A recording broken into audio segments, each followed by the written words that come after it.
I have partnered up with Alois to make a brand new Mordekaiser and Garen guide on the Summoner School website. I gave out every single piece of information that I thought was relevant to both champions and everything that I use personally. It explains how you should play in the mid to late game, itemization, champion matchups, and more. Each guide also has a unique matchup spreadsheet. If you want to check either guide out, you can use my link in the video description. With all that being said, please enjoy this video.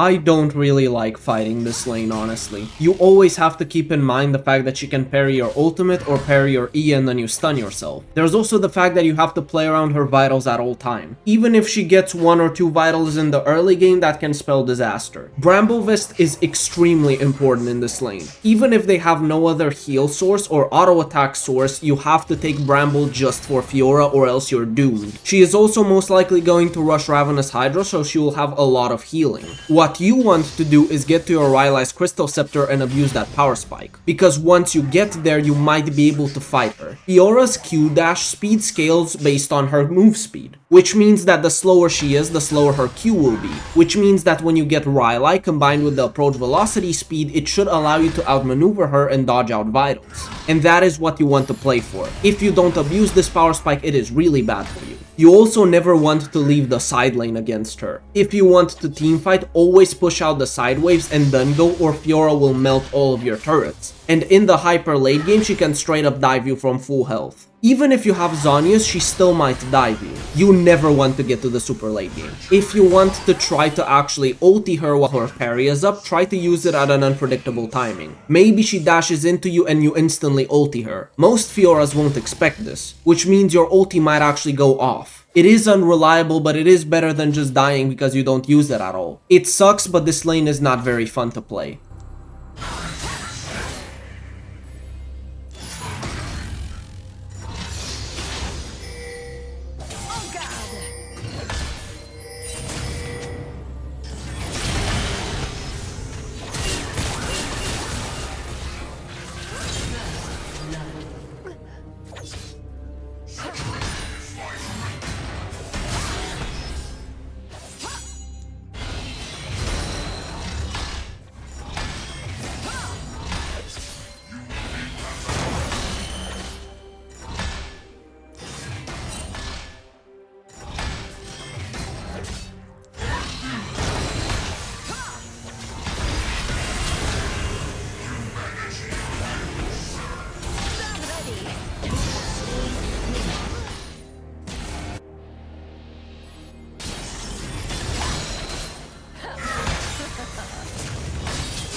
Your inhibitor has been destroyed. Your turret has been destroyed. Your inhibitor has been destroyed.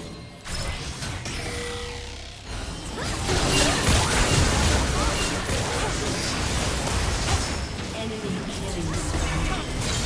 The enemy has been slain.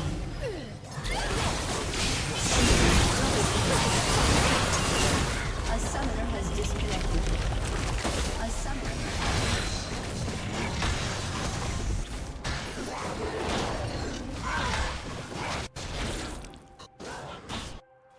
I could have played this game much better. For example, at level 1 I take a completely unnecessary fight and I knew I wouldn't win it. If I had Ignite myself, maybe even started Doran's Ring, I probably would have won the level 1. But I greeted and kept going. This was just really bad from me. That being said, I still wanted to showcase the game. I don't want to show games where I'm just hyper stomping people. Akali has some absolutely disgusting damage, especially at level 6. All she will do in the laning phase is Q plus auto and then Q plus auto and then Q plus auto, and eventually she will all-in you, and it's going to be even worse in the actual all-in if she has Ignite. Her Shroud is also very annoying to deal with. You can actually use your ultimate on her when she places down the Shroud on Summoner's Rift and it won't fall into the Death Realm. You basically just want to hyper sustain in this lane. This is why I max W second. It will help you out a lot, because it will lower the W cooldown and increase the shield to heal conversion. And what I also do into her right now is actually rush Spirit Visage. By rushing Visage, you will get a lot of sustainability into her. The magic resist is amazing, and then the actual Visage passive is great, because your W will be larger on the shield, which then increases the shield to heal conversion, and then the actual heal is also getting increased by Visage. So around level 13 or so, if you have a full W shield, you will be able to straight up heal like 700 health. The second item can be something like a Cosmic Drive or a Rift Maker or Zanya's, and then boots wise, I usually go for Ionian Boots of Lucidity. If you can get past the early game and actually survive, it is going to be fine. The moment you get Spirit Visage, it is much easier to play into her. But just because you have Visage, it doesn't mean she still can't kill you. If you don't respect her damage enough, you will die. You need to make sure that in every trade you take against her, your W is up, or else you will lose it basically every single time. But around level 12 or so, the lane should be fully on your side. You will be able to W 2 or even 3 times in one fight against her, and then you should be able to win the 1v1 decisively. The trick is to actually get there safely.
I did not expect Naafiri to be here because the dragon just came up, so I thought they would try to contest it. But apparently they would rather kill me than try to contest the dragon.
This lane can be kinda tough in the early game. Every single time she uses a spell she can dash, so it can be very difficult to actually land your Q or E. On top of that, her ultimate cancels yours. That being said, it is not impossible. In my opinion, the later the game goes, the better it becomes if you itemize correctly. Early armor into her is very good. You can take either a chain vest or a bramble vest. Personally, I like bramble vest more because it gives you that reflect damage, and Ambessa will auto attack you a lot because of her passive. On top of that, once she hits level 6, she will actually heal based off the damage she deals, which means that the bramble vest heal cut will be very good into her after level 6. And then afterwards, I look to go for Rylai's. Once you get to that Rylai spike, you can look to fight her. But the issue is that by that point, she should also have her Eclipse. And when she has her Eclipse, she basically won't take any damage from you in a short trade. Her W shield combined with the Eclipse shield makes it to where you basically deal no damage to her. So you would actually need to extend the fight. And the Rylai spike allows you to do this because you can just keep up with her. Plus the approach velocity move speed helps out a ton as well. But if you want to be extra safe, you can also wait for your plated steel caps purchase, and you can also wait for your Serpent's Fang. The combo of Bramble Vest, plated steel caps, Rylai's Crystal Scepter, and Serpent's Fang is huge into her. The moment you get that Serpent's, half of her W shield and Eclipse shield goes down, which should allow you to basically 1v1 her every single time. On top of that, Rylai's and Serpent's Fang is very cheap as a 2-item combo.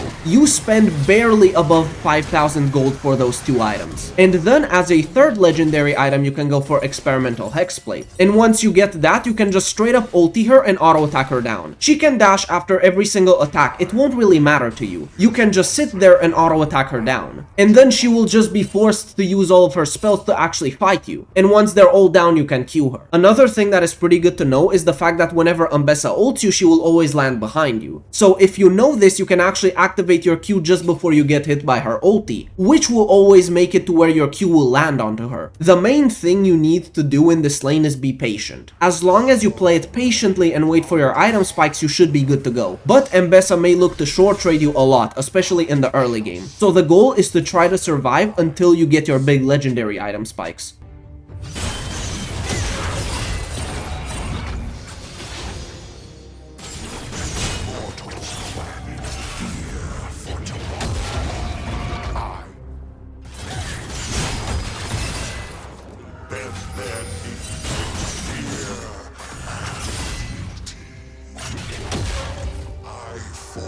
Nightfall from mortal terror.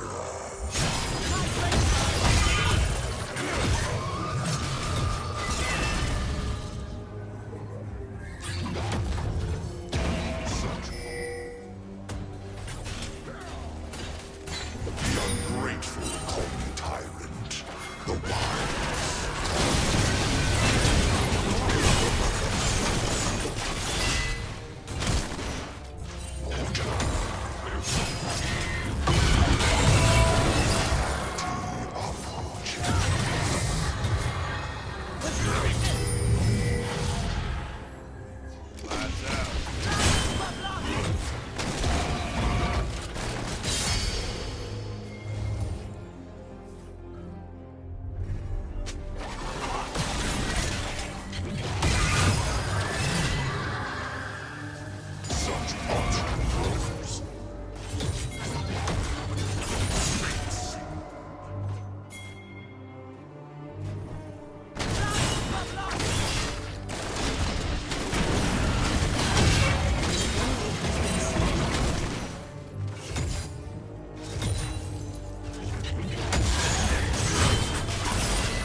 So that all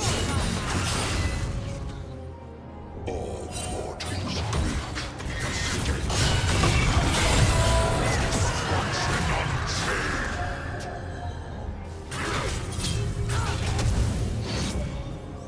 Has been slain. Weaklings cower. I breathe eternal darkness.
Thank you guys for joining me in this video. I hope you found the information useful, and I will see you in the next video, hopefully very soon.